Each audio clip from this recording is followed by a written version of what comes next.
My war experience does not compare to this generation. This generation is fighting 365 days a year, 24 hours a day, non-stop, facing death. The only thing I can think it compares to is Vietnam. I was on one mission where the last thing I remember is just the tap, tap, tap of small arms fire on the sound of metal hitting metal. In my best Army aviator language, swore and said, you know, Dan, I think we've bleep, bleep, bleep been hit. And that's when there was a giant explosion and a fireball in my lap. I was flown to Landstuhl. They operated on me overnight in Walter Reed to try to save my arm and save my life. When I woke up, I knew that I had been injured because even though I was in a medically induced coma, my husband had been sitting next to me and repeating over and over again, you were injured, you're safe, you're at Walter Reed, just those 3 sentences. And I heard that even though I was unconscious and I was in enormous pain, pain that I don't wish on any human being ever. And I asked my husband to tell the doctors that I was in pain and that I needed medication for my legs because it felt like I was being skinned and they were on fire and being crushed all at once. And that's when my husband had to go out and get a doctor and come in and tell me I didn't have legs anymore. And there was nothing they could do for the pain in my legs because I had no legs. The most important weapon system on the battlefield is the human body and the human mind.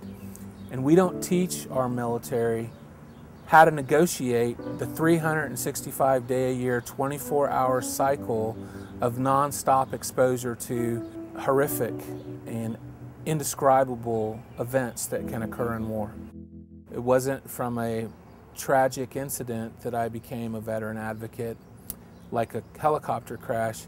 It was seeing my father come home from Vietnam and him not understanding what had happened to him and seeing him change and not seek out the services or even know where the services were to help him navigate his war experience.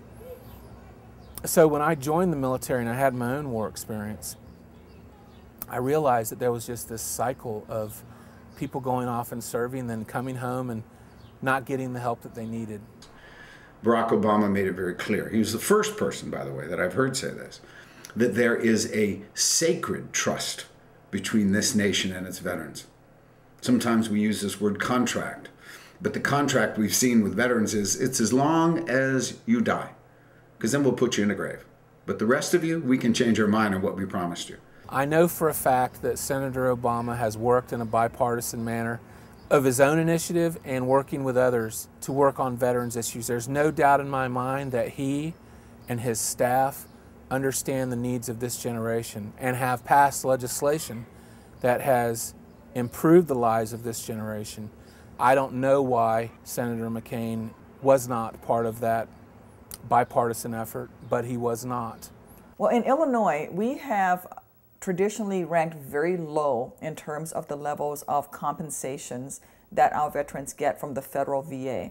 And what that means is, for example, with my disabilities, both legs gone and a severely damaged arm, for being from Illinois, I am rated as less disabled than if I were in Texas. And that's blatantly unfair. There should be the same system across the board. Senator Obama has been very concerned about that, and he has really worked very hard to try to raise not just Illinois' levels of compensation, but also to make it fair.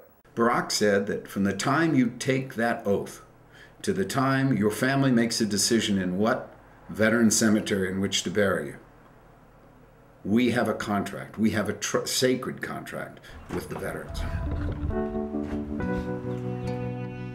Because there are 10 men of mine whose names are inscribed on a black wall in Washington, D.C. And I know in my heart that had I done my job perfectly, their names would not be there. That I believe I have a debt.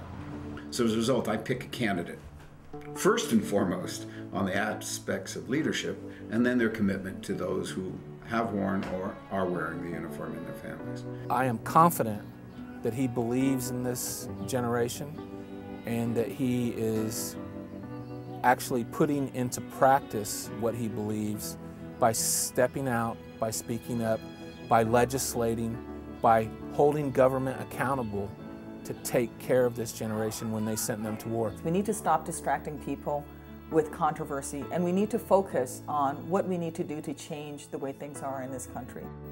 And we need to focus on what we need to do to change the way the VA system is, to make sure that it is ready to take care of all of our veterans, that it is capable of taking care of all our veterans.